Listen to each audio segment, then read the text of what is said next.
Hi everyone, আজকে আমরা চলে আসছি কামরা সংস্কৃতি বহুমুখী উচ্চ বিদ্যালয়ের মাঠে একটি ফুটবল প্রীতি ম্যাচ খেলার জন্য কামরা গ্রামের সাথে আমাদের বাহাদুরপুর গ্রাম। আমরা আসার সাথে সাথে বৃষ্টি নেমে গেল। বৃষ্টির কারণে খেলা অফ আছে। আমরা স্কুলের নতুন ভবনটি আপনাদেরকে দেখাচ্ছি।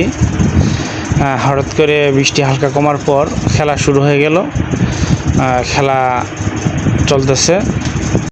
এক কালার জার্সি পরা প্লেয়ারগুলো আমাদের বাহাদুরপুর গ্রামের, ভ্যারাইটিস কালারের জার্সি যারা পড়ছে তারা হলো কামরা গ্রামের।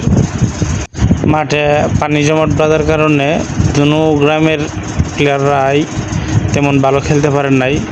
শেষ পর্যন্ত আমাদের বাহাদুরপুর গ্রাম 1-0 গোলে এগিয়ে জয়লাভ করে। কামরা গ্রামের প্লেয়াররাও খুব ফাইট করেছে ম্যাচটার মধ্যে। আমাদের এই ভিডিও সমাপ্তি এখানেই। ভিডিওটা ভালো লাগলে অবশ্যই লাইক কমেন্ট শেয়ার করে পাশে থাকবেন।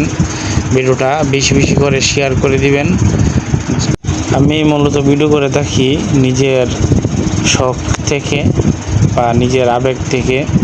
ভুল হলে ক্ষমা সুন্দর দৃষ্টিতে দেখবেন।